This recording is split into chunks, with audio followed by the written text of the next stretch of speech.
C O D ಇದೆ, P C O S ಇದೆ, thyroid ಇದೆ. ಇದಕ್ಕೆ ಏನಾದರೂ ಟಿಪ್ಸ್ ಕೊಡಿ ಅಂತ ಕೇಳ್ತಾ ಇರ್ತೀರ. ಬನ್ನಿ, ಇವತ್ತಿನ ದಿನ ನಿಮಗೆ ಒಳ್ಳೆ ಟಿಪ್ಸನ್ನೇ ಕೊಡ್ತೀನಿ.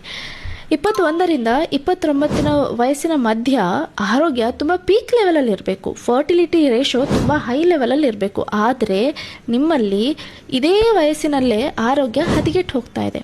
ಆ್ಯಂಡ್ ಇದಕ್ಕೆ ನೀವು ಟಿಪ್ಸನ್ನು ಹುಡುಕ್ತಾ ಇದ್ದೀರಂದರೆ ನಿಮ್ಮಷ್ಟು ಮೂರ್ಖರು ಯಾರಿದ್ದಾರೆ? ಯಾಕಂತಂದರೆ ಪಿ ಸಿ ಒ ಡಿ ಆಗಿರ್ಬೋದು, ಪಿ ಸಿ ಒ ಎಸ್ ಆಗಿರ್ಬೋದು, ಪಿ ಸಿ ಒ ಎಮ್ ಆಗಿರ್ಬೋದು, ಇದೊಂದು ಕ್ಲಿನಿಕಲ್ ಕಂಡೀಷನ್. ಇಲ್ಲಿ ಕೇವಲ ಮಾತ್ರೆ ತಗೊಳ್ಳೋದ್ರಿಂದ ಖಂಡಿತವಾಗ್ಲೂ ಇನ್ನೊಂದು 10 ವರ್ಷ ಕಳೆದ್ರೂ ಕೂಡ ನಿಮ್ಮ ಆರೋಗ್ಯ ಸರಿ ಹೋಗೋದಿಲ್ಲ. ಜೊತೆಗೆ ನಿಮ್ಮ ಫರ್ಟಿಲಿಟಿ ಕೂಡ ತುಂಬ ಕಡಿಮೆ ಆಗುತ್ತೆ. ಫರ್ಟಿಲಿಟಿ ಅಂದರೆ ಗೊತ್ತಾಯ್ತಲ್ವ ನಿಮಗೆ ನಾನು ಹೇಳೋದು.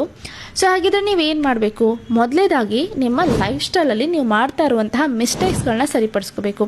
ಅನಗತ್ಯವಾದ ಆ್ಯಕ್ಟಿವಿಟೀಸ್ಗಳನ್ನ ಕಡಿಮೆ ಮಾಡಿ ದಿನಕ್ಕೆ 25ರಿಂದ 30 ನಿಮಿಷ ಕನಿಷ್ಠ ಫಿಸಿಕಲಿ ಆ್ಯಕ್ಟಿವ್ ಆಗಿರಿ. ಜೊತೆಗೆ ಸರಿಯಾದ ನೀಟಾಗಿರುವ ನಿಮ್ಮ ದೇಹಕ್ಕೆ ಬೇಕಾಗಿರುವಂಥ ಆಹಾರವನ್ನು ಸೇವಿಸೋದಕ್ಕೆ ಪ್ರಾರಂಭ ಮಾಡಿ. ಮಾತ್ರೆಗಳ ಅವಧಿನ, ಮಾತ್ರೆ ಇಂಟೇಕನ್ನು ಕಡಿಮೆ ಮಾಡಿ ಓವರಾಲ್ ಆ್ಯಕ್ಟಿವ್ ಆಗಿರೋದ್ರ ಜೊತೆ ಪಿ ಸಿ ಒ ಡಿ ಮತ್ತು ಪಿ ಸಿ ಒ ಎಸ್ ಇಂದ ಹೊರಗಡೆ ಬರೋದಕ್ಕೆ ನಿಮ್ಮದೇ ಆದಂಥ ಒಂದು ವೈಯಕ್ತಿಕ ಆಹಾರ ಪದ್ಧತಿನ ಫಾಲೋ ಮಾಡಿ. ವೆಯ್ಟ್ ಲಾಸ್ ಮಾಡ್ಕೋಬೇಕು ಅಂತ ಕ್ಯಾಲರಿ ಕಟ್ ಡೌನ್ ಮಾಡೋದ್ರ ಹಿಂದೆ ಹೋಗಬೇಡಿ. ಯಾಕಂದರೆ ಕ್ಯಾಲರೀಸಲ್ಲಿ ಡಯಟ್ ಪ್ಲಾನ್ ಕೊಡೋರು ನಿಮಗೆ ತುಂಬ ಜನ ಸಿಗ್ತಾರೆ. ಆದರೆ ನಿಮ್ಮ ಪಿ ಸಿ ಒ ಡಿ ಮತ್ತು ಪಿ ಸಿ ಒ ಎಸ್ಗೆ ತಕ್ಕಂತೆ ಆಹಾರವನ್ನು ಸೇವನೆ ಮಾಡಿದಲ್ಲಿ ಲಾಭಕಾರಿಯಾಗಿರುತ್ತೆ. ಸೊ ನೀವೇನಾದರೂ P C O D, P C O S ಇಂದ ಬಳಲ್ತಾ ಇದ್ದೀರಾ ಅಂದರೆ comment P C O D or P C O S, ನನ್ನ ತಂಡ ನಿಮ್ಮನ್ನು ಸಂಪರ್ಕಿಸುತ್ತೆ. ವೈಯಕ್ತಿಕ ಆಹಾರ ಪದ್ಧತಿನ ತಗೊಂಡು ಆರೋಗ್ಯದಲ್ಲಿ ಒಂದು ಉತ್ತಮ ಬದಲಾವಣೆನ ತೊಗೊಂಡು ಬನ್ನಿ. ಯಾಕಂದರೆ ಇಲ್ಲಿ ಶಾರ್ಟ್ಕಟ್ ಇಲ್ಲ, ಖಂಡಿತವಾಗ್ಲೂ there is no shortcut. Okay, P C O D ಇದೆ, ಪಿ ಸಿ ಒ ಎಸ್ ಇದೆ, ಥೈರಾಯ್ಡ್ ಇದೆ. ಇದಕ್ಕೆ ಏನಾದರೂ ಟಿಪ್ಸ್ ಕೊಡಿ ಅಂತ ಕೇಳ್ತಾ ಇರ್ತೀರ. ಬನ್ನಿ, ಇವತ್ತಿನ ದಿನ ನಿಮಗೆ ಒಳ್ಳೆ ಟಿಪ್ಸನ್ನೇ ಕೊಡ್ತೀನಿ. 21ರಿಂದ 29 ವಯಸ್ಸಿನ ಮಧ್ಯ ಆರೋಗ್ಯ ತುಂಬ ಪೀಕ್ ಲೆವೆಲಲ್ಲಿ ಇರಬೇಕು. ಫರ್ಟಿಲಿಟಿ ರೇಷೋ ತುಂಬ ಹೈ ಲೆವೆಲಲ್ಲಿ ಇರಬೇಕು. ಆದರೆ ನಿಮ್ಮಲ್ಲಿ ಇದೇ ವಯಸ್ಸಿನಲ್ಲೇ ಆರೋಗ್ಯ ಹದಗೆಟ್ಟು ಹೋಗ್ತಾ ಇದೆ.